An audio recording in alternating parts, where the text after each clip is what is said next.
I'm going to show you what's been in my pack for all the years, whether I'm hunting or just backpacking. It's all going to be pretty much generally the same. I'm just not going to be bringing a weapon with. So the pack that I'm using is going to be an EXO Mountain Gear 3500. This is the K2 version. There's a K3 version that's out now. It's a little bit bigger.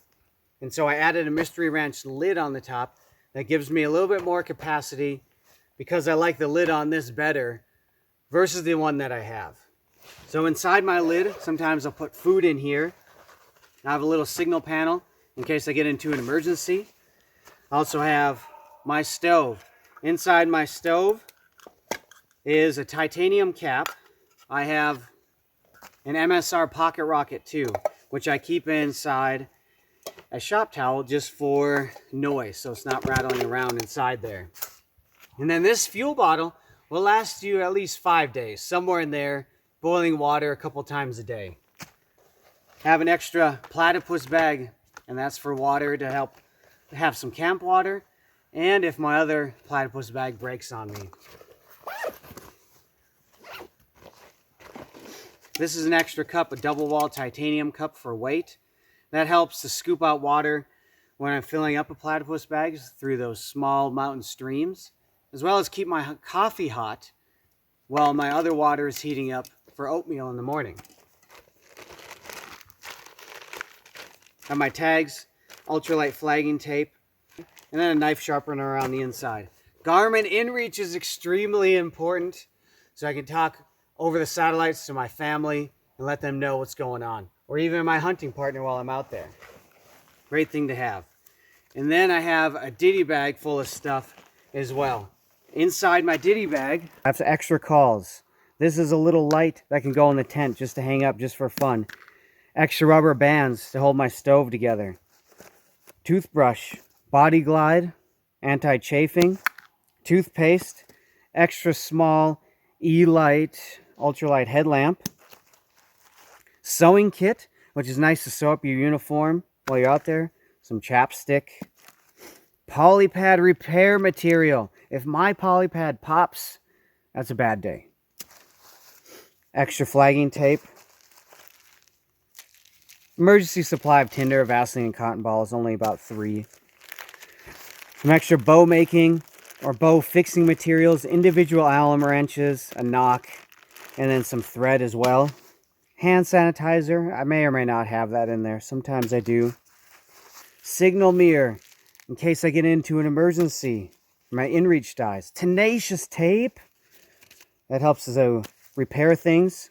Another patch kit or polypad. Compass. If my phone dies, my compass doesn't work.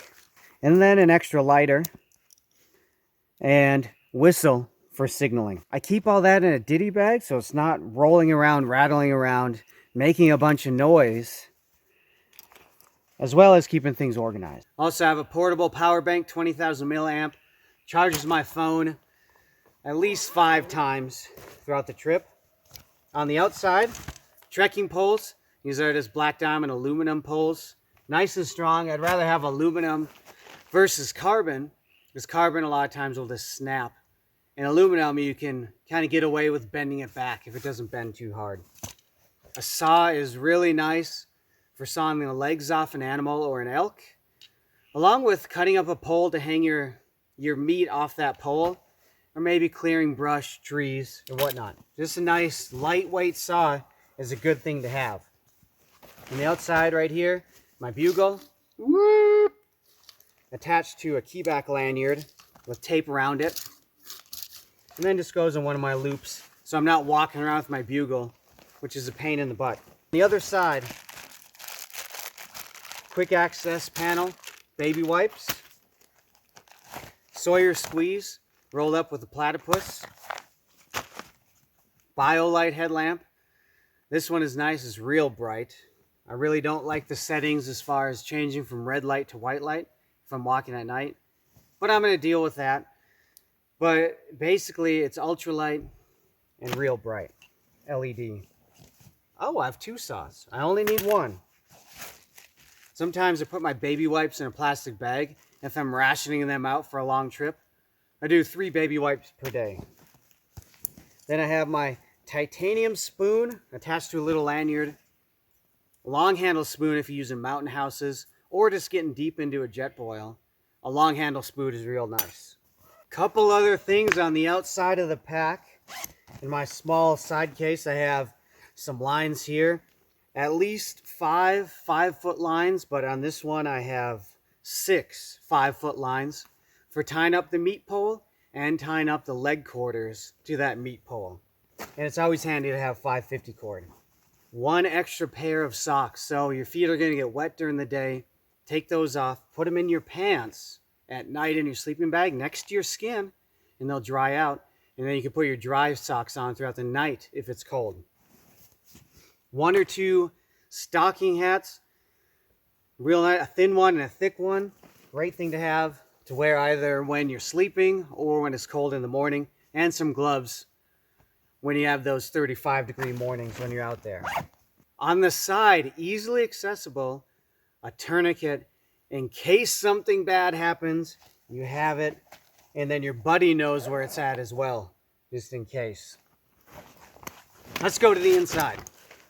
If the weather looks, I'm going to put a pack cover in for the mountains. If it looks nice, then I'm going to take out the pack cover for weight.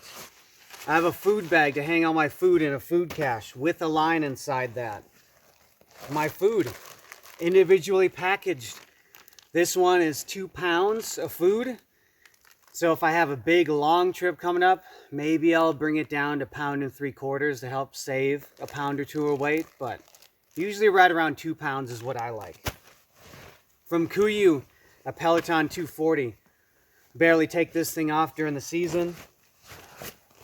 This Kuiu Ultralight rain gear here, just got that from the outlet store. A good deal.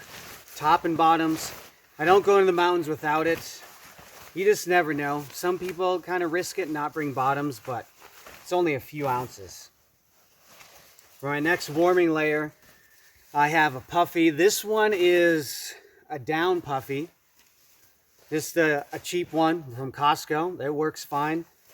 If the weather looks like it's going to be rainy, then most likely I'll put in a synthetic puffy.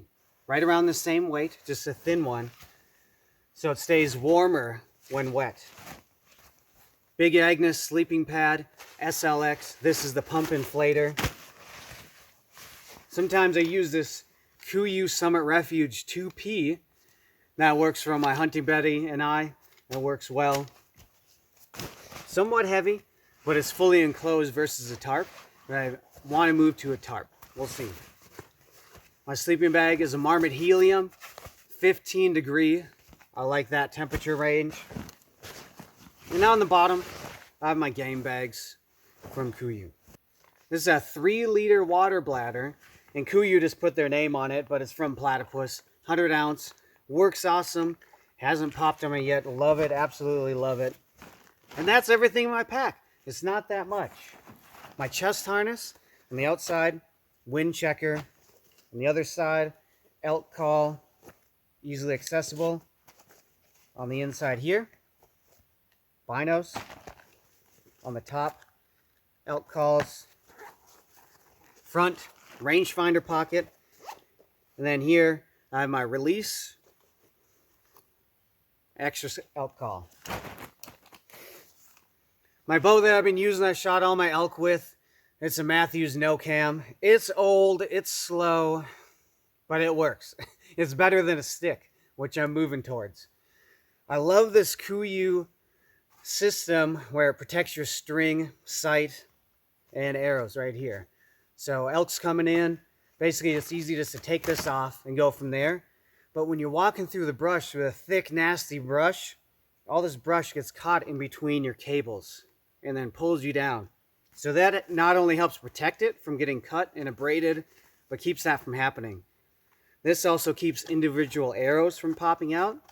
Kind of makes them all as one in a way, or helps hold it in place in case something happens, but easy to take off. Haven't even lost it yet. This front sight housing, that can help, but that's just something extra there. Real easy, quick. I can go over my bow in detail more, but it's just basic. The big thing that I really like to stress is I have Grizzly stick arrows. A little overkill for a compound bow, but it's the only thing hitting the animal. So it's a 650 grain system. The 2-blade. It's the first broadhead that's actually made me scared to put it on and play with it. So don't get this anywhere near your string. Good arrow, blown through a couple elk that we've shot with it. I believe we shot 4 with this system. Went through no problem. And then what we're on right here, I have a piece of Tyvek. So I always put my sleeping pad down on a piece of Tyvek because I've popped a lot of them, had to patch a lot of them. And for my buddy and I, we both carry our own individual pieces of Tyvek so we can spread out a bit during the middle of the day when we're napping. And then at night, we just combine them inside the tent on one on each side. All in all, it's pretty simple, pretty basic. Just go down from the bottom to top. I start with my clothes, just simple boots that are comfortable. My pants, just soft shell pants, whatever is comfortable for you. Underwear, merino tops. I use merino as much as I can. And I always carry a Leatherman and metal match with me. It's part of my minimum pocket gear, part of my minimum man gear, basically, where I carry around at home and in the mountains. It's almost like a mini survival kit, or to work on bows, or whatever. And it's even a spare knife. I also have my minimum pocket gear, knife, lighter to light up my stove. It's just real easy to light that up. Toothbrush. Darn tough socks, real nice socks. Ball cap. If I had one thing, a ball cap or sunglasses, it would always be a hat with a brim because my eyes are pretty sensitive. And then this is just a belt I have here. I bought the Cobra buckle and then just sewed it together. Just a real quick way to put a belt on and off. If you have any other questions, list them down below. Let me know what you want me to go more into detail with. But this was fun showing you. I appreciate you watching. Keep surviving with this stuff. And the more you know, the lighter your backpack's going to be. See you next time. Keep surviving.